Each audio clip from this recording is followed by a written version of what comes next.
मित्रों नमस्कार। एक बार फिर से आप सबका बहुत बहुत स्वागत है आपके अपने YouTube channel student classes Prayagraj में। हम लोग हैं अपने संविधान की कंप्लीट प्लेलिस्ट में और संविधान की कंप्लीट प्लेलिस्ट चल रही है लेक्चर और प्रैक्टिस के माध्यम से। हर वीडियो पर आपको वीडियो बेस्ड MCQs मिल रहे हैं जिसमें उस टॉपिक पर जितने भी संभावित प्रश्न हैं पूछे गए या पूछे जा सकते हैं उसका आपको रेगुलर अभ्यास भी दिया जा रहा है। और हम लोग आज की अपनी इस विशेष क्लास में फंडामेंटल राइट को ब्रीफ करेंगे। फंडामेंटल राइट को हम लोग अपने रेगुलर सीरीज में कुल छोटे छोटे 13 अलग अलग क्लासेस में पढ़ा, जिसमें सबसे पहले मूल अधिकार क्या है एक परिचय वाली क्लास ली। उसके बाद आर्टिकल 12 आर्टिकल 13 को अलग अलग पढ़ा। फिर उसके बाद अनुच्छेद 14 से 18, फिर 19 से 22, 23 और 24, 25 से 28, 29 और 30, अनुच्छेद 31 A, B और C, अनुच्छेद 32, अनुच्छेद 33, 34 और 35। इस तरह से कुल अलग अलग छोटे छोटे 13 पार्ट में हम लोगों ने फंडामेंटल राइट को कवर किया है। और ये पूरी की पूरी क्लास कंप्लीट प्लेलिस्ट में हमारे यूट्यूब चैनल के प्लेलिस्ट में संविधान वाली प्लेलिस्ट में अवेलेबल है। जो न पढ़े होंगे वहाँ से जाकर के देख सकते हैं। और बहुत ही शानदार फंडामेंटल राइट को कवर किया गया है और सभी वीडियो पर MCQs रखे हैं, अर्थात वहाँ पर आप फंडामेंटल राइट को अगर देखें और लेक्चर लगाएं तो अपने आप में कंप्लीट है। किसी भी एग्ज़ाम के लिए, किसी भी तरह के परीक्षा के लिए अपने आप में पर्याप्त है। आज हम इस पूरे प्लेलिस्ट में जो 13 क्लासेज में फंडामेंटल राइट पढ़ाया गया है उसे हम कंसाइज करेंगे केवल एक क्लास में और कुछ मिनटों में। तो वीडियो में लास्ट तक बने रहेंगे आप और क्लास को देखने के बाद शेयर जरूर करेंगे। तो चलिए हम लोग आज की क्लास की अपनी शुरुआत करते हैं। आज की जो हमारी क्लास की शुरुआत है, सबसे पहले हम लोग बात करते हैं कि ये मौलिक अधिकार आखिरकार क्या है, इसका हिस्टोरिकल बैकग्राउंड कहाँ से ये शुरू हुआ। तो देखिए, अगर बात करें कि मौलिक अधिकार क्या है, तो मौलिक अधिकार जब दुनिया में लोकतांत्रिक व्यवस्था डेमोक्रेसी विकसित होने लगी तब समय के साथ राज्य में, देश में, नेशन में, कंट्री में राजनीतिक लोकतंत्र की स्थापना के लिए, राजनीतिक लोकतांत्रिक संस्कृति की स्थापना के लिए और स्टेट में जनता की कुछ राइट, जो नागरिक हैं उनके कुछ राइट सुनिश्चित करने के लिए जरूरी था कि नागरिकों की कुछ अधिकार, कुछ स्वतंत्रताएं सुनिश्चित की जाएं। और किसी भी व्यक्ति के व्यक्तित्व के विकास के लिए, किसी भी व्यक्ति के संपूर्ण विकास के लिए लिबर्टी, स्वतंत्रता जरूरी है। तो जो फंडामेंटल राइट है वो लोकतंत्र में लोकतांत्रिक राजनीतिक आदर्शों को स्थापित करने के लिए, व्यक्ति के व्यक्तित्व का महत्तम विकास होने के लिए और इंसान को इंसान बनाए रखने के लिए जरूरी था। और वो सब कुछ जो अधिकार के रूप में हमें मिला उसे ही क्या बोलते हैं, मौलिक अधिकार या फंडामेंटल राइट बोलते हैं। ये जो मौलिक अधिकार या फंडामेंटल राइट है ये अलग अलग देशों में अलग अलग नाम से जाने जाते हैं। कहीं इसे नेचुरल राइट, कहीं इसे ह्यूमन राइट, कहीं इसे अप्रतिदेय अधिकार और कहीं इसे बेसिक राइट, कहीं इसे फंडामेंटल राइट के नाम से जाना जाता है। बात करें अगर भारत की, हमारे देश की, तो हमारे देश में ये फंडामेंटल राइट, मौलिक अधिकार, मूलभूत अधिकार के नाम से प्रावधानित है। अगर बात करें हिस्टोरिकल बैकग्राउंड की कि आखिरकार ये मौलिक अधिकार संबंधी प्रावधान कहाँ से शुरू हुआ, तो देखिए दुनिया में 1215 में इंग्लैंड में मैग्ना कार्टा आया था। इंग्लैंड का मैग्ना कार्टा एक राजपत्र है, राजाज्ञा है।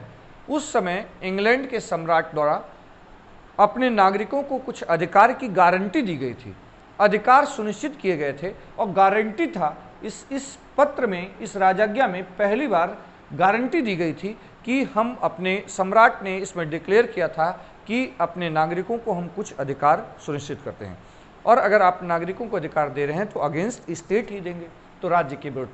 तो पूरी दुनिया में सबसे पहले अगर किसी देश में दस्तावेज रूप में, लिखित रूप से अधिकारों की गारंटी दी गई तो वो है इंग्लैंड और इंग्लैंड का मैग्ना कार्टा। तो मौलिक अधिकारों के विकास में सबसे पहला जो पड़ाव है वो है इंग्लैंड का मैग्ना कार्टा 1215 में। फिर आगे चल करके बिल ऑफ राइट्स के नाम से 1689 में बिल ऑफ राइट के नाम से इंग्लैंड में ही प्रावधान किया गया। अगर बात करें कि विश्व में किस देश के संविधान में सबसे पहले प्रावधान किया गया, तो विश्व में सबसे पहले अमेरिका का संविधान, विश्व में सबसे पहले अमेरिका के संविधान में मौलिक अधिकार सुनिश्चित किए गए, अर्थात संविधान में लिखित गारंटी कहाँ दी गई, सबसे पहले अमेरिका के। हालांकि अमेरिका के मूल संविधान में प्रावधान नहीं था, आगे चल करके अमेरिका के संविधान में संशोधन करके बिल ऑफ राइट के नाम से इसे शामिल किया गया।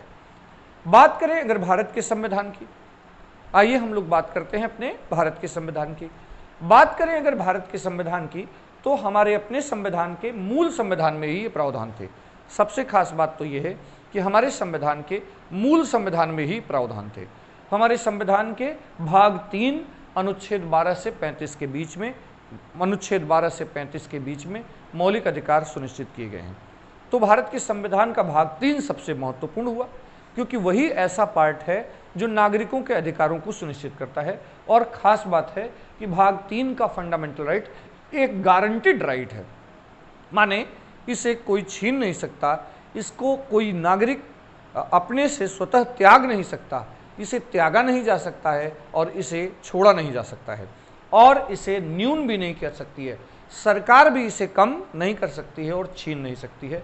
इसके खिलाफ हमारे पास फंडामेंटल राइट है कि हम इसके खिलाफ शिकायत कर सकते हैं अगर हमारे फंडामेंटल राइट का वायलेशन होता है तो देखिए एक गारंटीड राइट है। भारत के संविधान में, मूल संविधान में ही ऐसा प्रावधान था। अनुच्छेद 12 से 35 के बीच में पार्ट 3 में ये प्रावधान किए गए हैं। तो भारत के संविधान का भाग 3 क्या कहा जाता है? भारत के संविधान का मैग्ना कार्टा कहते हैं, क्योंकि जैसे इंग्लैंड में मैग्ना कार्टा की हैसियत है, वैसे ही भारत के संविधान के अनुच्छेद 12 से 35 में ये प्रावधान किए गए। तो इस तरह से इंग्लैंड के मैग्ना कार्टा से शुरू होकर अमेरिका के संविधान में पहली बार और भारत के मूल संविधान में ये प्रावधान किए गए हैं लोकतांत्रिक राजनीतिक आदर्शों को स्थापित करने और व्यक्ति के महत्तम विकास के लिए। व्यक्तित्व का विकास बिना अधिकार और बिना स्वतंत्रता के नहीं हो सकता है, मौलिक अधिकार उसे ही सुनिश्चित करता है। विश्व में इसे बहुत से देशों में अलग अलग नामों से जाना जाता है। बात अगर भारत की हो तो भारत में इसे मौलिक अधिकार या मूलभूत अधिकार के नाम से जानते हैं। आइए मित्रों, हम लोग ये देख लेते हैं कि आखिरकार हमारे फंडामेंटल राइट की प्रकृति कैसी है, नेचर कैसा है। तो अगर बात करें प्रकृति की, तो प्रकृति से ये नकारात्मक हैं। भारत के संविधान के भाग 3 अनुच्छेद 12 से 35 में प्रावधानित फंडामेंटल राइट प्रकृति से नकारात्मक हैं, क्योंकि पूरे फंडामेंटल राइट वाले पार्ट में बहुत से ज़्यादातर जो फंडामेंटल राइट का प्रावधान किया गया है, जो मौलिक अधिकार बताए गए हैं, वो राज्य पर निषेधात्मक प्रतिषेध हैं, निषेधात्मक प्रतिषेध हैं, अर्थात राज्य पर रोक है। और उसकी भाषा कैसी है कि राज्य ऐसा नहीं करेगा, तो निगेटिव भाषा है, इसीलिए क्या कहा जाता है कि प्रकृति से ये नकारात्मक है। और अगर हम बात करें कि किस प्रकार से ये DPSP directive principle of states राज्य के नीति निर्देशक तत्वों से अलग हैं, तो देखिए फंडामेंटल राइट गारंटीड हैं और इसको लागू कराया जा सकता है, इसको लागू कराया जा सकता है और राज्य इसे न्यून नहीं कर सकती है, इसे छीन नहीं सकती है। लेकिन डीपीएसपी को लागू कराने का प्रावधान नहीं है। डीपीएसपी शासन के लिए मूलभूत तो हैं, लेकिन वो जस्टिसिएबल नहीं है, विधितः प्रवर्तनीय नहीं है। और अगर फंडामेंटल राइट की बात करें तो फंडामेंटल राइट को त्यागा नहीं जा सकता है, इसका वेवर नहीं किया जा सकता है, इसे कभी भी त्यागा नहीं जा सकता है। कोई नागरिक अगर इसे छोड़ना चाहे, त्यागना चाहे, तो इसे त्याग नहीं सकता है। अर्थात ऐसा इसलिए किया गया है क्योंकि हम देश में नागरिकों के राजनीतिक स्वतंत्रता, राजनीतिक संस्कृति और उनके स्वतंत्रता, उनके अधिकतम बेहतर विकास के लिए, उनके व्यक्तित्व के विकास के लिए जो कम से कम मिनिमम स्वतंत्रता जरूरी है, उसको हम फुलफिल करते हैं फंडामेंटल राइट के माध्यम से। अर्थात मनुष्य होने के नाते, इंसान को इंसान होने के नाते कम से कम जितनी लिबर्टी होनी चाहिए वो मिनिमम राइट्स कवर किए गए हैं। कहां पर? फंडामेंटल राइट में।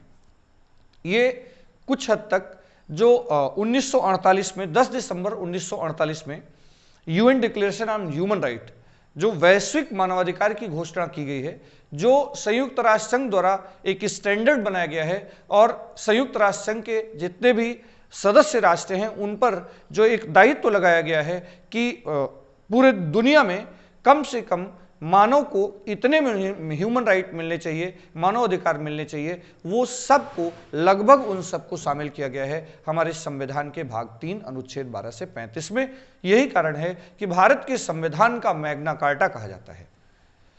बात करें अगर डॉक्टर अंबेडकर की, तो डॉक्टर BR अंबेडकर ने संविधान सभा में भारत के संविधान के भाग 3 में अनुच्छेद 32 को, भाग 3 में अनुच्छेद 32 को, जहां से भारत के संविधान में फंडामेंटल राइट को गारंटी मिलती है, उसको संविधान की आत्मा कहा है, भारत के संविधान की आत्मा कहा है। ठीक, तो यहां तक की बेसिक जानकारी फंडामेंटल राइट पर आपको हो गई। हम लोग ब्रीफ कर रहे हैं अपनी जो 13 क्लासेज में अलग अलग पार्ट में पूरे फंडामेंटल राइट को पढ़े थे, उसको हम ब्रीफ कर रहे हैं और एक कंसाइज क्लास के माध्यम से आप तक इसको पहुंचाने का प्रयास कर रहे हैं। तो चलिए अब हम लोग देख लेते हैं कि पूरे भाग 3 की योजना क्या है। भारत के संविधान की जो भाग 3 की योजना है, भारत के संविधान का पार्ट 3 अनुच्छेद 12 से 35 के बीच में प्रावधानित है। इसे भारत के संविधान का मैग्ना कार्टा कहते हैं। इसका नाम मौलिक अधिकार है, फंडामेंटल राइट है। हमारे देश में इन राइट्स को फंडामेंटल राइट कहा गया है और इसमें मूल संविधान में तो कुल 7 कैटेगरी में फंडामेंटल राइट का प्रावधान किया गया था। देखिए, अनुच्छेद 12 में राज्य शब्द की परिभाषा है, अनुच्छेद 13 में जुडिशियल रिव्यू संबंधी प्रावधान है, अनुच्छेद 14 से 18 के बीच में समानता का अधिकार प्रावधानित किया गया है, अनुच्छेद 19 से 22 के बीच में स्वतंत्रता का अधिकार प्रावधानित किया गया है, अनुच्छेद 23 और 24 में शोषण के विरुद्ध अधिकार का प्रावधान है, अनुच्छेद 25 से 28 में धार्मिक स्वतंत्रता का अधिकार सुनिश्चित किया गया है, अनुच्छेद 29 और 30 में संस्कृति और शिक्षा संबंधी अल्पसंख्यकों के अधिकार को सुनिश्चित किया गया है और अनुच्छेद 31 में, अनुच्छेद 19 में और अनुच्छेद 31 ये मिल करके मूल संविधान में संपत्ति का अधिकार का प्रावधान था, लेकिन आज यह अधिकार हमें नहीं मिला है। 44वें संविधान संशोधन द्वारा संपत्ति को मौलिक अधिकार की श्रेणी से हटाकर 44th अमेंडमेंट 44वें संविधान संशोधन अधिनियम 1978 द्वारा भारत के संविधान में अनुच्छेद 31 को समाप्त कर दिया गया। हालांकि इसके प्रभाव को तो पहले संविधान संशोधन और 25वें संविधान संशोधन द्वारा ही प्रभाव समाप्त कर दिया गया था, लेकिन इस पार्ट से इसे हटाया गया। भारत के संविधान के 44वें संविधान संशोधन द्वारा 31 को हटा दिया गया और आज यह अनुच्छेद 300A और 300A, आर्टिकल 300A में एक विधिक अधिकार है, एक लीगल राइट के तौर पर है। आज यह फंडामेंटल राइट नहीं है। अनुच्छेद 32 में संवैधानिक उपचारों का अधिकार है। तो ये 7 कैटेगरी में फंडामेंटल राइट मूल संविधान में थे। संपत्ति का अधिकार को समाप्त कर दिया गया, आज बचे हैं 6। तो आज हमें 6 कैटेगरी में फंडामेंटल राइट मिलते हैं। अनुच्छेद 33, 34 और 35 स्पेशल प्रोविजन है फंडामेंटल राइट के बारे में, संसद को इनेबल करते हैं, संसद को पावर देते हैं। अनुच्छेद 33 में जब कभी किसी भी ऐसे सशस्त्र बलों के संदर्भ में, अनुच्छेद 34 में जब कहीं क्या लागू हो, सैन्य विधि लागू हो, और अनुच्छेद 35 में संसद की शक्ति है। अगर फंडामेंटल राइट के किसी भी प्रावधानों को बेहतर बनाने और अच्छे से लागू करने के लिए किसी प्रकार के कानून की आवश्यकता है तो संसद बनाएगा। अनुच्छेद 33, 34 और 35 इन तीनों अनुच्छेदों में संसद के पास पावर है। तो ये तीनों अनुच्छेद संसद को इनेबल करते हैं, पावर देते हैं फंडामेंटल राइट के संदर्भ में मॉडिफाई करने और फंडामेंटल राइट के संदर्भ में लागू करने के लिए, कानून बनाने के लिए। तो ये है भारत के संविधान के भाग 3 की योजना। तो आज की तारीख में हम लोगों के पास 6 कैटेगरी में फंडामेंटल राइट हैं। 7 कैटेगरी में मूल संविधान में थे, अब आज हमको 6 कैटेगरी में मिला हुआ है। और बहुत कॉमन सवाल है कि निम्नलिखित में से कौन सा मौलिक अधिकार नहीं है? संपत्ति का मौलिक अधिकार नहीं है, मूल संविधान में था, आज नहीं है। चलिए हम लोग बढ़े आगे। उसके पहले देखिए, आपकी गूगल पर वेबसाइट है www.studentclassesprayagraj.com। आप यहां जाकर के फ्री नोट्स प्राप्त कर सकते हैं। टॉपिक वाइज MCQs लगे हैं, सभी विषयों में लगातार प्रोवाइड करने का प्रयास किया गया है। हिंदी के 500 से भी ज्यादा टॉपिक वाइज क्वेश्चन लगे हुए हैं और वो किसी भी एग्जाम के लिए, आप जहां भी हिंदी पूछी जाती है, कम से कम आप अपनी वेबसाइट के 500 प्लस टॉपिक वाइज प्रश्नों को जरूर हल करके जाएं। एक बार हल करके जाएंगे आपको तुरंत फायदा दिखेगा। ऐसा नहीं हो सकता है कि कोई एग्जाम हो, हिंदी का एग्जाम हो और आपके इस वेबसाइट से सवाल ना बने। तो आप केवल इस प्रश्न पर ध्यान देंगे। टॉपिक वाइज प्रश्न लगे हैं और हाँ, शेयर करना नहीं भूलेंगे। चलिए हम लोग अपनी क्लास को आगे बढ़ाते हैं और अब देखते हैं कैटेगरी वाइज फंडामेंटल राइट को अलग अलग आर्टिकल्स में कैसे प्रावधान किया गया है। सबसे पहले बात करते हैं अनुच्छेद 12 की। यहीं से फंडामेंटल राइट वाले पार्ट की शुरुआत होती है। अनुच्छेद 12 में राज्य शब्द की परिभाषा दी गई है। अनुच्छेद 12 में राज्य शब्द की परिभाषा दी गई है। अनुच्छेद 12 को मैंने बहुत डिटेल में अलग से वीडियो में पढ़ाया है और वेबसाइट में क्वेश्चन भी लगे हैं जिसको आपको हल भी करना चाहिए। अनुच्छेद 12 में राज्य शब्द की परिभाषा इसलिए दी गई है क्योंकि ये सारे राइट मिले किसके अगेंस्ट हैं? स्टेट के अगेंस्ट हैं। ये हम नागरिकों के अधिकार हैं, ये हम नागरिकों के अधिकार हैं और ये जो नागरिकों को अधिकार प्राप्त है वो अगेंस्ट स्टेट है। तो आखिरकार स्टेट कहें किसको, इस बात को डिफाइन कर दिया गया है कहां पर? अनुच्छेद 12 में। अनुच्छेद 12 में राज्य शब्द की परिभाषा है क्योंकि राज्य पर ही हमारी लिबर्टी कब सुनिश्चित होगी, हमारे अधिकार कब सुनिश्चित होंगे? जब राज्य पर निषेधात्मक प्रतिबंध है। तो राज्य किस चिड़िया का नाम है यह जानने के लिए पार्ट 3 के संदर्भ में भारत के संविधान के भाग 3 मौलिक अधिकारों के संबंध में राज्य किसे कहते हैं, अगर यह जानना हो तो आपको पढ़ना पड़ता है अनुच्छेद 12। तो अनुच्छेद 12 में राज्य शब्द परिभाषित है। ठीक, ये चूंकि हमारे पास जितने भी फंडामेंटल राइट हैं उनकी 2 कैटेगरी है। अगर कैटेगरी की बात करें, 2 कैटेगरी। अनुच्छेद कुछ ऐसे हैं जो केवल और केवल उसमें जो प्रावधानित फंडामेंटल राइट हैं वो केवल नागरिकों को प्राप्त हैं और कुछ ऐसे हैं जो सबको प्राप्त हैं, अर्थात व्यक्ति को प्राप्त हैं। व्यक्ति को जो फंडामेंटल राइट प्राप्त हैं वो सभी नागरिकों को भी प्राप्त हैं और गैर नागरिकों को जो भारत में हैं। लेकिन अगर बात करें कि कौन कौन से, तो अनुच्छेद 15, अनुच्छेद 16, अनुच्छेद 19, अनुच्छेद 29 और अनुच्छेद 30। अनुच्छेद 15, अनुच्छेद 16, अनुच्छेद 19, अनुच्छेद 29 और अनुच्छेद 30। इन अनुच्छेदों में जो फंडामेंटल राइट प्रावधान है वो केवल और केवल नागरिकों को प्राप्त है, व्यक्तियों को प्राप्त नहीं है। इसके अलावा जितने भी फंडामेंटल राइट हैं, इसके अलावा जितने भी फंडामेंटल राइट हैं वो सबके सब, जितने भी फंडामेंटल राइट हैं वो सबके सब व्यक्ति को प्राप्त हैं। व्यक्ति को प्राप्त हैं का मतलब कि वो सभी अनुच्छेद में प्रावधानित फंडामेंटल राइट नागरिकों को भी प्राप्त हैं और गैर नागरिकों को भी प्राप्त हैं। चलिए बात कर लेते हैं अनुच्छेद 13 की। ये तो बात हुई 12 की, अब बात कर लेते हैं हम लोग अनुच्छेद 13 की। अनुच्छेद 13 में जो प्रावधान किया गया है वो जुडिशियल रिव्यू संबंधी प्रावधान है। अनुच्छेद 13 में बेसिकली 3 बात है।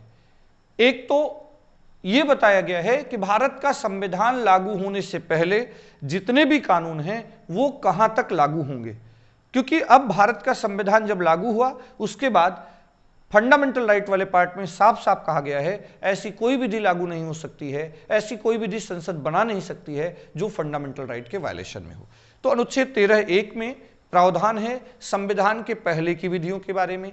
संविधान के पहले की विधियों के बारे में बताया गया है कि संविधान के पहले की विधियां वहां तक लागू होंगी, प्रभावी होंगी जहां तक वो फंडामेंटल राइट का वायलेशन नहीं करेंगी, और जहां तक वो फंडामेंटल राइट का वायलेशन करेंगी वहां तक वो लागू नहीं होंगी।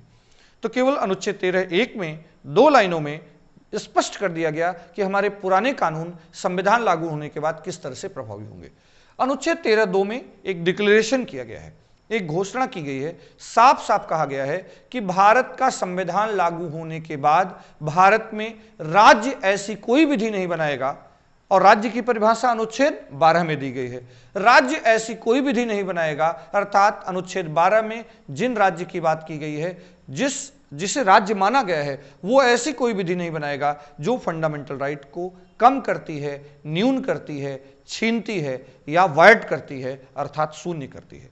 अर्थात फंडामेंटल राइट के अगेंस्ट कोई विधि नहीं बनाई जा सकती है, और फंडामेंटल राइट के अगेंस्ट कोई विधि लागू भी नहीं होगी जो पहले की है। और अगर 13(2) में कहा गया है ऐसी कोई विधि बनाई जाती है तो एब इनिशियो, अर्थात प्रारंभतः शुरू से ही शून्य होगी, अर्थात उसका कोई काम, कोई प्रभाव नहीं होगा। तो अनुच्छेद 13, अनुच्छेद 13(3) में क्या बताया गया है? अनुच्छेद 13(3) में विधि शब्द की परिभाषा है। साफ साफ कहा गया है राज्य ऐसी कोई विधि नहीं बनाएगा। तो विधि किसको कहेंगे, यह बात अनुच्छेद 13(3) में परिभाषित है। राज्य किसे कहते हैं, यह बात अनुच्छेद 12 में प्रावधानित है।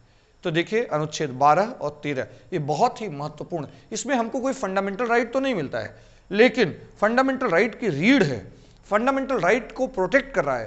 राज्य विधि शब्द की परिभाषा जाने बिना हम अगर राज्य और विधि शब्द को अगर परिभाषित न किया गया होता तो सरकारें, संसद, राज्य सरकारें हमारे अगेंस्ट काम कर सकती थी और अपना बचाव भी कर सकती थी। एक बड़ी वाइड परिभाषा दी गई है अनुच्छेद 12 में, और अनुच्छेद 13 में विधि शब्द की भी एक बड़ी व्यापक परिभाषा दी गई है। ठीक, तो ये तो बात हुई किसकी, अनुच्छेद 12 और 13 की। अब बात करते हैं समता के अधिकार की।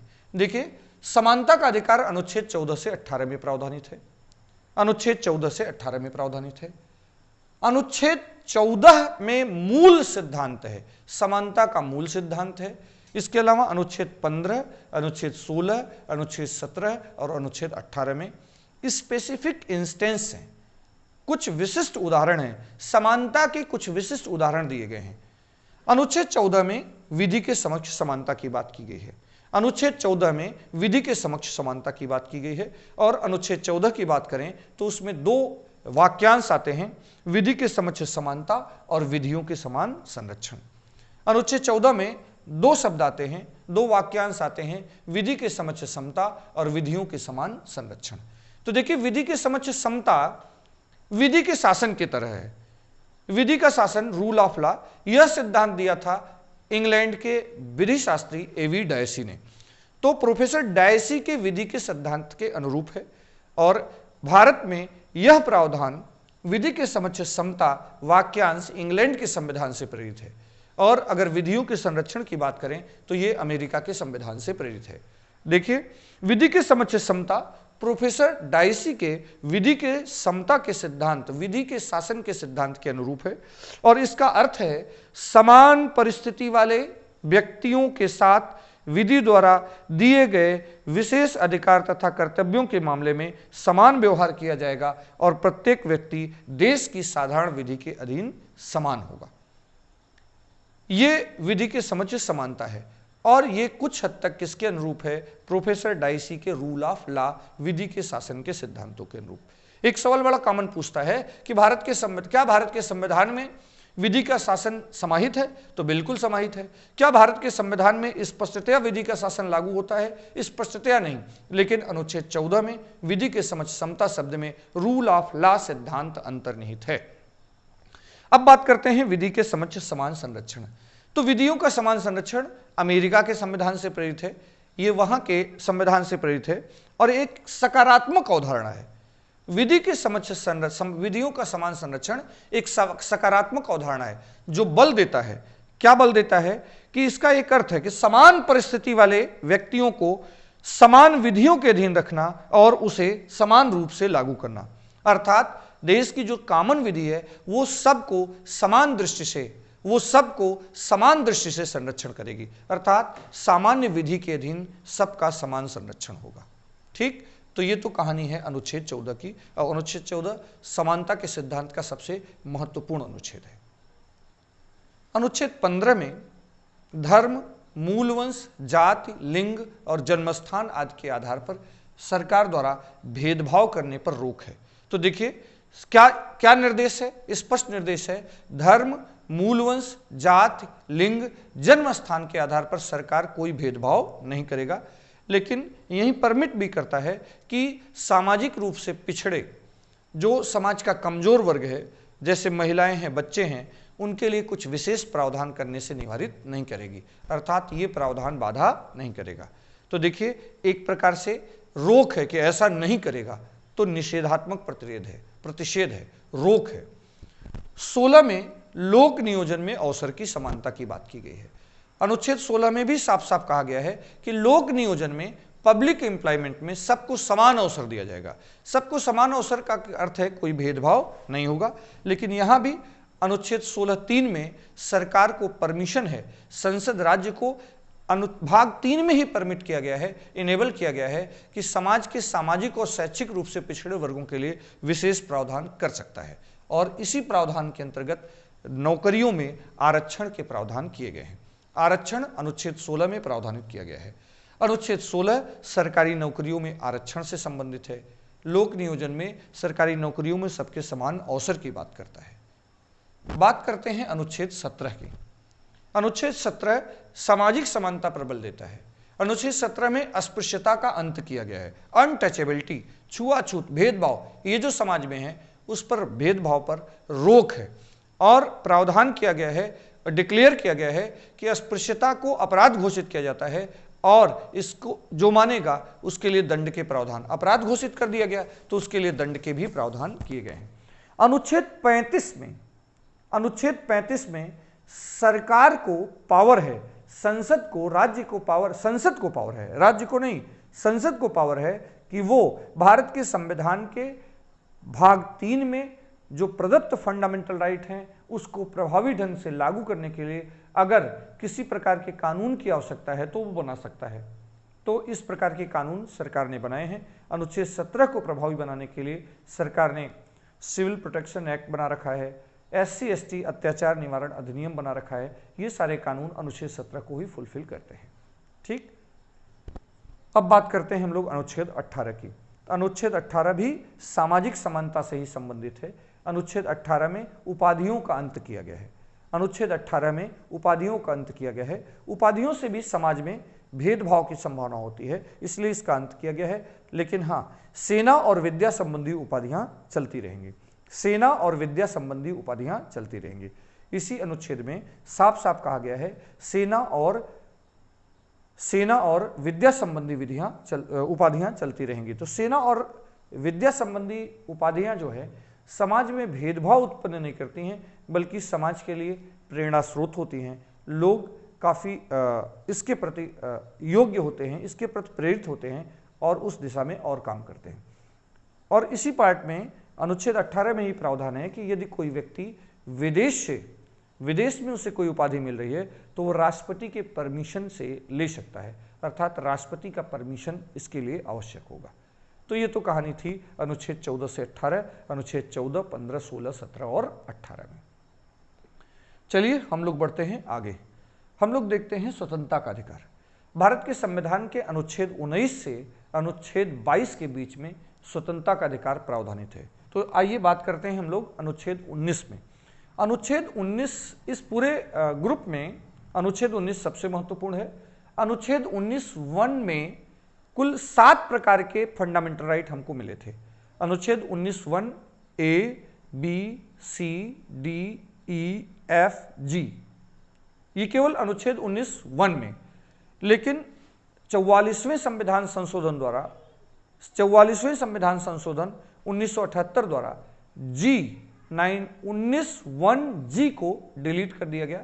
44वें संविधान संशोधन द्वारा इसे समाप्त किया गया, क्योंकि अनुच्छेद 19(1) और अनुच्छेद 31 ये दोनों मिलकर संपत्ति के अधिकार को फंडामेंटल राइट बनाते थे और समय के साथ पहले ही संशोधन द्वारा इसे खत्म करने का प्रयास किया गया, लेकिन फाइनली इसे हटाया गया 44वें संविधान संशोधन द्वारा। तो आज की तारीख में अगर बात करें तो भारत के संविधान के अनुच्छेद 19(1) में 6 प्रकार के स्वतंत्रताएं दी गई हैं, जिसमें सबसे जरूरी है, सबसे महत्वपूर्ण है अनुच्छेद 19(1)(a), जिसमें वाक एवं अभिव्यक्ति की स्वतंत्रता है। वाक एवं अभिव्यक्ति की स्वतंत्रता दी गई है, अर्थात बोलने का अधिकार। तो और 19(1)(a) में, अनुच्छेद 19(1)(a) में व्याख्या द्वारा भारत के सर्वोच्च न्यायालय ने, माननीय सर्वोच्च न्यायालय ने बहुत से लिबर्टीज को इसके अंदर माना है, जैसे जानने का अधिकार, राइट टू नो, ध्वज फहराने का अधिकार, विज्ञापन का अधिकार, ये सब किसके अंतर्गत आते हैं? ये सब अनुच्छेद 19(1)(a) के अंतर्गत आते हैं। अनुच्छेद 19(1) में जो प्रावधान किए गए हैं फंडामेंटल राइट, उसमें संगम या संघ बनाने का अधिकार है, शांतिपूर्ण निरायुध सम्मेलन का अधिकार है, भारत में कहीं भी विचरण का अधिकार है, आने जाने का अधिकार है, भारत में कहीं भी बस जाने का अधिकार है और भारत में कोई भी व्यापार वृत्ति का अधिकार है। इस तरह प्रकार के फंडामेंटल राइट हैं, लेकिन सब पर राज्य युक्त निर्बंधन लगा सकती है, उचित निर्बंधन लगा सकती है। क्योंकि आप जानते हैं कि फंडामेंटल राइट जो स्वतंत्रता है, जो हमारे अधिकार हैं, वो किसी न किसी के कर्तव्य होते हैं। अधिकार और कर्तव्य एक ही सिक्के के दो पहलू होते हैं। यदि कोई कर्तव्य नहीं फुलफिल करेगा तो हमारे अधिकार नहीं मिलेंगे, और हमारा फंडामेंटल राइट वहीं तक है जहां तक सामने वाले की स्वतंत्रता शुरू हो जाती है। तो अगर एब्सोल्यूट फंडामेंटल राइट दिया जाएगा तो सबके सब फंडामेंटल राइट खत्म हो जाएंगे और किसी को किसी प्रकार का फंडामेंटल राइट नहीं मिलेगा। तो ये है अनुच्छेद 19। अनुच्छेद 19 को भी अलग से हम लोगों ने डिटेल कर रखा है, जो प्लेलिस्ट में, कंप्लीट प्लेलिस्ट में संविधान वाला हिस्सा है वहां पर। ये तो हम क्लास को ब्रीफ कर रहे हैं। चलिए बात करते हैं अनुच्छेद 20 की। अनुच्छेद 20 में अभिव्यक्तों का संरक्षण है। अनुच्छेद 20 में अभियुक्तों का संरक्षण है। अनुच्छेद 20 में कुल 3 प्रकार के अभियुक्तों के संरक्षण की बात की गई है। अनुच्छेद 20(1) में डबल जियोपार्डी की बात किया गया है। डबल जियोपार्डी का अर्थ है दोहरे दंड से संरक्षण। चलिए हम लोग बात करते हैं अनुच्छेद 20 की। अनुच्छेद 20 अभियुक्तों के संरक्षण से संबंधित है। अभियुक्त ऐसे व्यक्ति को कहते हैं जिस पर किसी अपराध का आरोप है, अभी सिद्ध नहीं हुआ है। सिद्ध होने पर वो व्यक्ति अपराधी हो जाता है। अभियुक्त तब तक है जब तक विचारण हो रहा होता है। तो अभियुक्त के 3 राइट बताए गए हैं और ये फंडामेंटल राइट है। अनुच्छेद 20(1) में एक्स पोस्ट फैक्टो लॉ, अनुच्छेद 20(2) में डबल जियोपार्डी और अनुच्छेद 20(3) में सेल्फ इंक्रिमिनेशन। अर्थात अनुच्छेद 20(1) में बताया गया है कि कभी भी दांडिक विधियों का भूतकालिक प्रवर्तन नहीं होगा। अर्थात दांडिक विधियां, पेनल लॉज, ऐसे कानून जिसमें दंड के प्रावधान है, वो कभी भी पीछे से लागू नहीं होंगे। जब लागू होगा जिस दिन बना उस दिन, या भविष्य से लागू हो सकता है, पास्ट से लागू नहीं हो सकता है। ये तो बात है अनुच्छेद 20(1) में। 20(2) की बात करते हैं। अनुच्छेद 20(2) की बात करें, इसमें है डबल जियोपार्डी अर्थात दोहरे दंड से संरक्षण। ये कहता है कि भारत में कभी भी किसी भी अभियुक्त को एक मामले में एक से ज्यादा बार अभियोजित और दंडित नहीं किया जाएगा। तो यहां याद रहे, एक मामले में, एक व्यक्ति नहीं। एक व्यक्ति एक ही मामले में अगर कई अपराध करता है, एक ही घटना में कई अपराध करता है, कई मामले करता है, तो उसे अलग अलग दंड मिल सकता है या एक साथ दंड मिल सकता है। जीवन में कई बार अपराध करता है तो कई बार अलग अलग अपराधों के लिए दंड हो सकता है, लेकिन एक मामले में कभी भी एक से ज्यादा बार अभियोजित और दंडित नहीं किया जाएगा। इसको कहते हैं डबल जियोपार्डी। ये प्रोटेक्शन है। और 20(3) में कहा गया है कि सेल्फ इंक्रिमिनेशन, आत्म अभिशंसन, अर्थात एक व्यक्ति को अपने ही विरुद्ध गवाही के लिए बाध्य नहीं किया जाएगा। यही कारण है कि भारत में जबरन पॉलीग्राफी टेस्ट, जबरन नार्को एनालिसिस टेस्ट नहीं हो सकता है जब तक कि व्यक्ति खुद सहमत ना हो। और अनुच्छेद 20(3) का ये प्रोटेक्शन है, फंडामेंटल राइट का वायलेशन माना जाएगा। ठीक, तो ये कहानी है अनुच्छेद 20 की। आइए बात करते हैं अनुच्छेद 21 की।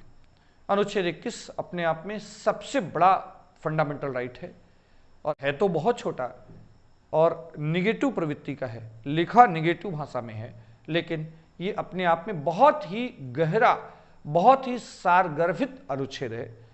अनुच्छेद 20 की भाषा है कि राज्य किसी व्यक्ति को, एक तो व्यक्ति शब्द है, राज्य किसी व्यक्ति को उसके जीवन और स्वतंत्रता के अधिकार से वंचित नहीं करेगा। शब्द क्या आते हैं? राज्य विधि द्वारा स्थापित प्रक्रिया के अलावा किसी व्यक्ति को उसके जीवन और स्वतंत्रता के अधिकार से वंचित नहीं करेगा। तो अनुच्छेद 21 में जीवन और स्वतंत्रता का अधिकार सुनिश्चित किया गया है। अनुच्छेद 21 में जीवन और स्वतंत्रता का अधिकार सुनिश्चित किया गया है और इस जीवन के अधिकार का एक अपवाद भी अनुच्छेद 21 में ही है, अर्थात सरकार, राज्य विधि द्वारा स्थापित प्रक्रिया से ही किसी व्यक्ति को उसके जीवन और उसके स्वतंत्रता के अधिकार से वंचित कर सकता है, अन्यथा नहीं कर सकता है। तो जीवन और स्वतंत्रता का अधिकार कहां सुनिश्चित किया गया है? अनुच्छेद 21 में, प्राण और दैहिक स्वतंत्रता का अधिकार, लाइफ एंड लिबर्टी।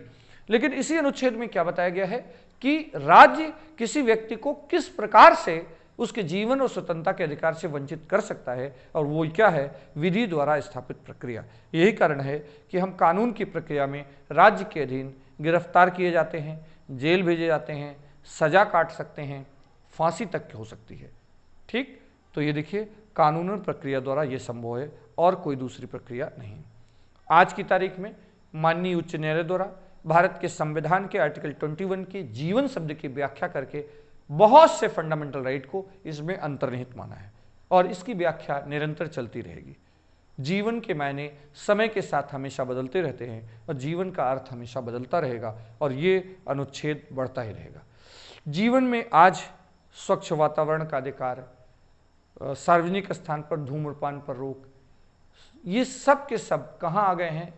आश्रय का अधिकार, पेयजल का अधिकार, सब आर्टिकल 21 में क्या माने गए हैं? अंतर्निहित फंडामेंटल राइट माने गए हैं। चलिए, ये तो कहानी थी अनुच्छेद 21 की। एक अनुच्छेद 21A आर्टिकल जोड़ा गया, ये 86 अमेंडमेंट द्वारा 86वें संविधान संशोधन अधिनियम 2002 द्वारा जोड़ा गया, और इसमें भारत के संविधान में 6 से 14 वर्ष तक के बच्चों के 6 से 14 वर्ष तक के बच्चों के शिक्षा के अधिकार को फंडामेंटल राइट बना दिया गया। मूल संविधान में, भारत के संविधान के मूल संविधान में शिक्षा का अधिकार फंडामेंटल राइट नहीं था। अनुच्छेद 21A 86वें संविधान संशोधन अधिनियम 2002 द्वारा जोड़कर 6 से 14 वर्ष तक के बच्चों के अधिकार को शिक्षा का अधिकार मौलिक अधिकार बनाया गया। तो आर्टिकल 21 में शिक्षा का अधिकार एक फंडामेंटल राइट है। बात करते हैं अनुच्छेद 22 की। स्वतंत्रता के अधिकार का अंतिम अनुच्छेद है अनुच्छेद 22 में। अनुच्छेद 22 में गिरफ्तार व्यक्तियों के अधिकार बताए गए हैं, और जो निरोधात्मक कार्रवाई होती है, प्रिवेंटिव एक्शन होते हैं, उसकी बात की गई है। तो देखिए, अनुच्छेद 22 में जो गिरफ्तार व्यक्ति होता है उसके राइट्स बताए गए हैं। उसमें यह बताया गया है कि व्यक्ति के गिरफ्तारी के समय कैसे गिरफ्तारी होगी, और यदि विधि के प्रक्रिया द्वारा व्यक्ति की गिरफ्तारी हो रही है तो उसकी सूचना देनी पड़ेगी। उसकी सूचना उसके जो भी परिचित हों, या गिरफ्तारी की सूचना गिरफ्तार व्यक्ति जिसको कहे उसको देना होगा। साथ ही साथ क्या प्रोटेक्शन है, जिससे पुलिस इनके साथ क्या न करने पाए, राज्य द्वारा इनके साथ किसी भी गिरफ्तार व्यक्ति के साथ उनके जीवन और स्वतंत्रता के अधिकार से खिलवाड़ न हो सके। इसी अनुच्छेद में बताया गया है कि भारत में पुलिस मजिस्ट्रेट के आदेश के बिना किसी व्यक्ति को अधिकतम 24 घंटे तक गिरफ्तार रख सकती है, और मजिस्ट्रेट के आदेश के बाद ही इसके आगे, अर्थात गिरफ्तार व्यक्ति को 24 घंटे के अंदर मजिस्ट्रेट के सामने पेश किया जाता है, जाना जरूरी है। ये अगर नहीं किया जाता है तो फंडामेंटल राइट का वायलेशन है। अनुच्छेद 22(2) में बताया गया है निषेधात्मक कार्रवाई के बारे में। पुलिस प्रिवेंटिव एक्शन करती है। पुलिस अपराध निवारण के लिए, अपराध हो ही नहीं इसके लिए प्रिवेंटिव एक्शन राज्य द्वारा उठाए जाते हैं, और वो जो प्रिवेंटिव एक्शन होते हैं उसके लिए अलग से प्रिवेंटिव डिटेंशन लॉ है, उसमें डिटेन किया जाता है, उसमें अरेस्ट नहीं किया जाता है। और जब व्यक्ति को डिटेन किया जाता है डिटेंटिव एक्शन के, जब व्यक्ति को प्रिवेंटिव एक्शन के अंतर्गत कार्यवाही के द्वारा डिटेन किया जाता है, निरोध किया जाता है, तो उसकी संविधान द्वारा परमिटेड निरोधात्मक अवधि कितनी है?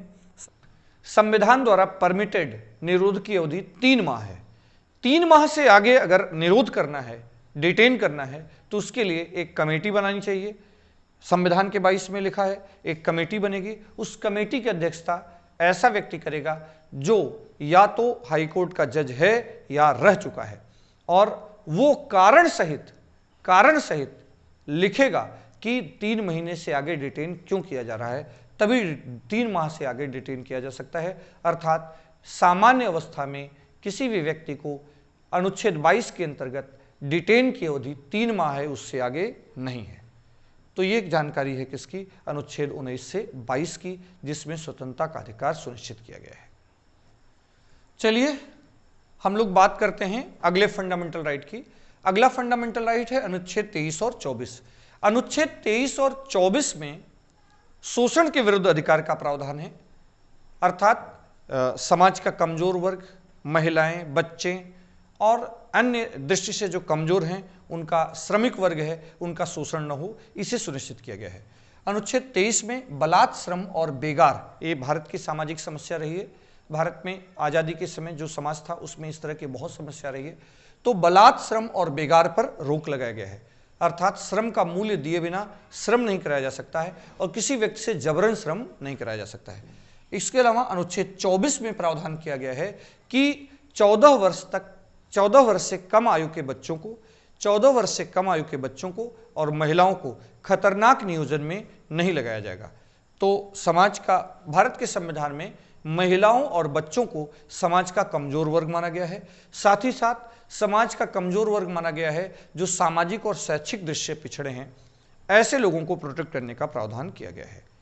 ठीक, ये कहानी है शोषण के विरुद्ध के अधिकार की। आइए बढ़ते हैं आगे और बात करते हैं धार्मिक स्वतंत्रता के अधिकार की। भारत के संविधान के फंडामेंटल राइट वाले पार्ट में धार्मिक स्वतंत्रता का अधिकार अनुच्छेद 25 से 28 में प्रावधानित है। अनुच्छेद 25 से 28 में प्रावधानित है। अनुच्छेद 25 सबसे मूल संविधान है। धार्मिक स्वतंत्रता के अधिकार का जो सबसे मूल अनुच्छेद है वो अनुच्छेद 25 है और अनुच्छेद 25 में हमें अंतःकरण की स्वतंत्रता, धर्म को अबाध रूप से मानने, आचरण करने और प्रचार करने की स्वतंत्रता दी गई है। तो अनुच्छेद 25 मूल संविधान है और अनुच्छेद 25 से ही हम लोग एक धर्मनिरपेक्ष राष्ट्र बनते हैं। तो भारत में प्रत्येक व्यक्ति को धर्म को अबाध रूप से, एक तो अंतःकरण की स्वतंत्रता है, इसी में धर्म को मानने और धर्म को न मानने दोनों की आजादी है। जरूरी नहीं कि धर्म को माने हैं आप और धर्म को माने या न माने, लेकिन अगर आपके किसी भी धार्मिक क्रियाविधि से मानने न मानने इन सब से लोक व्यवस्था गड़बड़ होती है, तब लोक स्वास्थ्य पर असर पड़ता है, तब राज्य हस्तक्षेप कर सकता है। अन्यथा धार्मिक मामलों में राज्य हस्तक्षेप नहीं कर सकता है और हमारा फंडामेंटल राइट है धर्म को। लेकिन याद रहे, धर्म को, धार्मिक स्वतंत्रता के अधिकार में, भारत में धार्मिक स्वतंत्रता के अधिकार में धर्म को जबरन धर्म परिवर्तन शामिल नहीं है। धार्मिक स्वतंत्रता के अधिकार में जबरन धर्म परिवर्तन शामिल नहीं है। तो चलिए हम लोग बढ़ते हैं।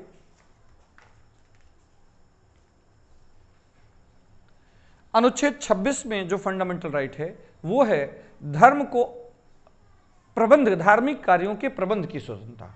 हाँ, लेकिन अनुच्छेद 26 में साफ साफ कहा गया है सदाचार लोक व्यवस्था के अधीन रहते हुए, अर्थात सदाचार को ध्यान में रखना है, स्वास्थ्य को ध्यान में रखना है और लोक व्यवस्था गड़बड़ न हो। सभी व्यक्तियों को भारत में अनुच्छेद 26 के अंतर्गत किस बात की स्वतंत्रता है, किस बात का फंडामेंटल राइट है, धर्म के धार्मिक कार्यों के प्रबंध की स्वतंत्रता का अधिकार है। अनुच्छेद 27 में टैक्स से छूट है। राज्य ऐसा कोई टैक्स नहीं लगा सकती है जो किसी धर्म विशेष की बढ़ोतरी में, उसके वृद्धि और विकास में खर्च होगा। अगर ऐसा कोई टैक्स लगाती है तो जबरन नहीं वसूल सकती है, हम स्वेच्छा चाहें तो दें या न दें। अनुच्छेद 28 की बात करें तो कुछ शिक्षण संस्थाओं में, अनुच्छेद 28 की बात करें तो कुछ शिक्षण संस्थाओं में धार्मिक शिक्षा पर रोक है। और वो कौन से शिक्षण संस्थान हैं? ऐसे शिक्षण संस्थान जो पूर्णतया राज्य द्वारा वित्त पोषित हैं या आंशिक रूप से राज्य द्वारा मान्यता प्राप्त और वित्त पोषित हैं। हाँ, अगर कोई ऐसा शिक्षण संस्थान है जो किसी ट्रस्ट के अधीन बना है और उस ट्रस्ट का संविधान ही कहता है कि यहाँ धार्मिक शिक्षा दिया जाना अनिवार्य है, तो वहाँ धार्मिक शिक्षा दिया जा सकता है। लेकिन कभी भी ऐसे शिक्षण संस्थान में जहाँ धार्मिक शिक्षा दी जाती है वहाँ किसी भी व्यक्ति को, अगर वो अवयस्क है तो बिना उसके गार्जियन की सहमति के, और वयस्क है तो बिना उसकी सहमति के जबरन शिक्षा नहीं दी जा सकती है। तो ये प्रावधान कहाँ किए गए हैं? अनुच्छेद 28 में। ये कहानी है अनुच्छेद 25, 26, 27 और 28 की। यहाँ पर धार्मिक स्वतंत्रता का अधिकार सुनिश्चित किया गया है। इस पूरे पार्ट का सबसे मूल अनुच्छेद है अनुच्छेद 25 और उसको और फुलफिल करता है 26, 27 और 28। ठीक, आइए बढ़ते हैं आगे और देखते हैं संस्कृति और शिक्षा संबंधी अल्पसंख्यकों के अधिकारों का संरक्षण। तो हमारे देश में जो अल्पसंख्यक हैं उनके भी फंडामेंटल राइट सुनिश्चित किए गए हैं, अर्थात पूरा ध्यान रखा गया है कि लोकतांत्रिक संसदीय शासन व्यवस्था वाला देश है। यहाँ ऐसा न हो कि अल्पसंख्यकों पर बहुमत का शासन स्थापित हो जाए, कोई बात थोपी जाए। उनकी भी अपनी भाषा, लिपि, संस्कृति, शिक्षण संस्थान को प्रोटेक्ट किया गया है अनुच्छेद 29 और 30 में। अनुच्छेद 29 और 30 में अल्पसंख्यकों को अपनी भाषा, अपनी लिपि और अपनी संस्कृति है तो उसे संरक्षित करने का अधिकार है, ये उनका फंडामेंटल राइट है। और अनुच्छेद 30 में वो अगर उनकी कोई अपनी धार्मिक, कोई उनकी खास शिक्षण संस्थान है तो उसकी स्थापना का अधिकार किसको दिया गया है? अल्पसंख्यकों को शिक्षण संस्थानों को स्थापित करने, उसका प्रबंध करने का अधिकार दिया गया है। तो 29 और 30 किसको प्रोटेक्ट करता है? ये अल्पसंख्यकों के शिक्षा, लिपि, भाषा, संस्कृति संबंधी अधिकार दिए गए हैं। ठीक, तो ये तो था अनुच्छेद 29 और 30। चलिए बढ़ते हैं अनुच्छेद 31 की ओर। तो देखिए, मूल संविधान में अनुच्छेद 31 और अनुच्छेद 19(1)(g ये दोनों मिलकर के क्या देते थे? फंडामेंटल राइट बनाते थे संपत्ति के अधिकार को। लेकिन आज आप जानते हैं कि संपत्ति का अधिकार फंडामेंटल राइट नहीं है। संपत्ति का अधिकार आज अनुच्छेद 300A में एक क्या है? एक विधिक अधिकार है, एक लीगल राइट है, और आज ये फंडामेंटल राइट नहीं है। वर्तमान में अनुच्छेद 19(1)(g और अनुच्छेद 31 डिलीट है, इसे निरसित कर दिया गया है। और किस संविधान संशोधन द्वारा? 44वें संविधान संशोधन 1978 द्वारा। हाँ, अनुच्छेद 31A, B और C ये 3 नए अनुच्छेद जोड़े गए हैं। शुरू में ही जोड़े गए थे 31 के प्रभाव को कम करने के लिए। अनुच्छेद 31A और B पहले संविधान संशोधन अधिनियम 1951 द्वारा जोड़ा गया था, और अनुच्छेद 31C 25वें संविधान संशोधन अधिनियम 1971 द्वारा जोड़ा गया था। ये 3 नए अनुच्छेद हैं जो संपत्ति के अधिकार से ही जुड़े हैं। तो ये बात थी किसकी? अनुच्छेद 31 की। अनुच्छेद 31 बहुत इंपॉर्टेंट अनुच्छेद है, इसके लिए सेपरेट वीडियो मैंने बना रखा है। इस क्लास में हम संविधान को, फंडामेंटल राइट को ब्रीफ कर रहे हैं, जिससे हमारा एक आइडिया बन जाए और हम जब टेस्ट दें तो बहुत बेहतर कर पाएँ। ठीक, और हम लोग आगे बढ़ें इसके पहले देखिए, आपके अपने YouTube channel student classes Prayagraj पर MCQs दिए जा रहे हैं। आपके अपने YouTube channel student classes Prayagraj पर math, reasoning, GS, Hindi, regular current affairs, strategic current affairs, महीने में 1 दिन, वर्ष के 15 महीने, 15 वीडियो, 15 घंटा, 300 से 350 प्रश्नों में, सभी प्रश्नों में जितने भी पेपर हो रहे हैं लगातार मैं समीक्षा करता हूं और सब जगह ये काम हो रहा है। तो आप स्ट्रेटजिक करंट अफेयर्स मंथली जो दिया जाता है उससे जुड़ें। उसके MCQs लगाने के लिए हमारी वेबसाइट पर विजिट करें, जिससे आपका पूरा फुलफिल हो और जितने भी टॉपिक चल रहे हैं GS में, मैथ में, रीजनिंग में और हिंदी में, टॉपिक वाइज आपको जो वीडियोस मिल रहे हैं उस पर आधारित टॉपिक वाइज MCQs कहाँ हैं वेबसाइट पर, उसे ज़रूर देखें। हाँ, अपने चैनल को सब्सक्राइब, शेयर और लाइक करना न भूलें, और इसे शेयर जरूर करें अपने किसी भी सोशल मीडिया प्लेटफॉर्म पर। साथ ही साथ आपके YouTube चैनल पर आपकी सुविधा के लिए एक 6000+ प्रश्नों का प्रैक्टिस बैच चल रहा है। ये हमारा पेड कोर्स है। सब्सक्राइबर बटन के बगल में ज्वाइन बटन है, वहाँ से जाकर हमारे इस कोर्स के डिटेल जान सकते हैं, और ज्वाइन करने के लिए भी वहाँ से प्रावधान है। तो देखिए, ये इसमें हमारा प्रैक्टिस बैच है। हम 6000 मैथ, रीजनिंग और GS के प्रश्नों के माध्यम से पूरे कोर्स का रिवीजन कराने का हमारा ये प्रयास चल रहा है। तो इसे आप जरूर देखें और अपने मित्रों को भी जरूर बताएं। चलिए हम लोग बढ़ते हैं आगे, बात करते हैं अनुच्छेद 32 की। सबसे महत्वपूर्ण अनुच्छेद है अनुच्छेद 32। अनुच्छेद 32 खुद एक फंडामेंटल राइट है। इसका नाम है संवैधानिक उपचारों का अधिकार, और एक बहुत मजबूत, यही वो रीढ़ है, यही वो कील है जिस कील पर, जिस धुरी पर पूरा फंडामेंटल राइट खड़ा है। इसीलिए संविधान सभा में डॉक्टर BR अम्बेडकर महोदय ने अनुच्छेद 32 संवैधानिक उपचारों के अधिकार को भारत के संविधान की आत्मा कहा था। अनुच्छेद 32 के बिना, अनुच्छेद 32 के संवैधानिक उपचारों के अधिकार के बिना फंडामेंटल राइट वाला पार्ट अधूरा है, बेकार है। ये सिर्फ देखने की, सजावट की चीज है, गुलदस्ता है, इसके अलावा कुछ नहीं है। और अनुच्छेद 32 के लगते ही उड़ान मिल जाती है, ताकत है, आधार है। अनुच्छेद 32 संवैधानिक उपचारों का अधिकार है। अनुच्छेद 32 कब लागू होता है? जब हमारे फंडामेंटल राइट का वायलेशन हो।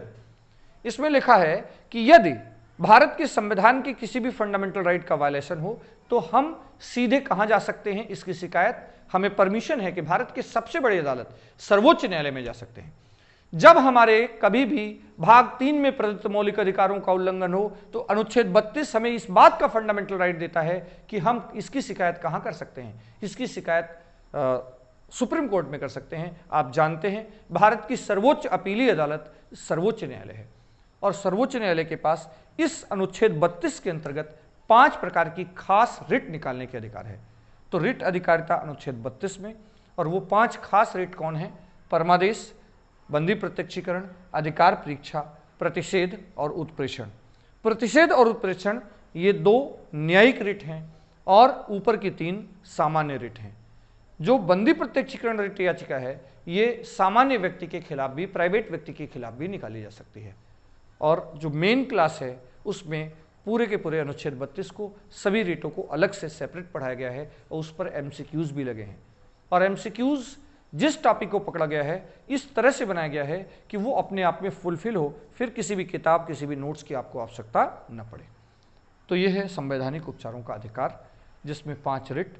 आप जानते हैं रिट कहाँ से लिया गया है। रिट संबंधी प्रावधान, रिट की उत्पत्ति तो परमादेश रिट की उत्पत्ति हुई थी इंग्लैंड से, लेकिन रिट का प्रावधान लिया गया है यूएसए से। यूएसए के कॉन्स्टिट्यूशन से हमारे यहाँ प्रावधान है। तो हमारे पास जो फंडामेंटल राइट के मामले में संवैधानिक उपचारों का अधिकार है उसमें रिट अधिकारिता किसके पास है? उसमें रिट जारी करने का अधिकार मिला है सुप्रीम कोर्ट को। हालांकि संविधान के अनुच्छेद 226 में रिट जारी करने का अधिकार हाई कोर्ट्स के पास है, सभी उच्च न्यायालयों के पास भी है। भारत में केवल सुप्रीम कोर्ट और हाई कोर्ट के पास ही रिट अधिकारिता है। लेकिन अनुच्छेद 226 में फंडामेंटल राइट नहीं है। अनुच्छेद 32 एक फंडामेंटल राइट है। अनुच्छेद 226 में अन्य मामलों में भी फंडामेंटल राइट के वायलेशन के अलावा अन्य मामलों में भी रिट निकालने की शक्ति किसके पास है? सुप्रीम कोर्ट, हाई कोर्ट के पास है। ठीक, तो ये कहानी है अनुच्छेद 32 की। आइए अब हम लोग बात करते हैं अनुच्छेद 33, 34 और 35 की। अनुच्छेद 33, 34 और 35 इन तीनों अनुच्छेदों में संसद को इनेबल किया गया है, संसद को पावर दी गई है कानून बनाने की। अनुच्छेद 33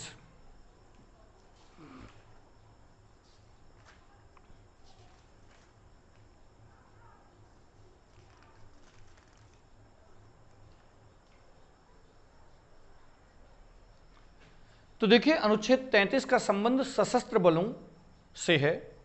सशस्त्र बल, अभी आसूचना के बल जो इंटेलिजेंस में काम करते हैं, इन सब के अंदर आंतरिक अनुशासन बनाए रखने के लिए संसद के पास पावर है कि इन सब के संदर्भ में यदि संसद को आवश्यक लगता है, इनके यहाँ बेहतर व्यवस्था बनाए रखने के लिए, अनुशासन बना रहे, अगर किसी फंडामेंटल राइट को मॉडिफाई करना, कम करने की आवश्यकता पड़ती है तो ये वो कम कर सकती है। तो संसद कानून बना करके सशस्त्र बलों के संदर्भ में फंडामेंटल राइट को मॉडिफाई करती है, कम कर सकती है।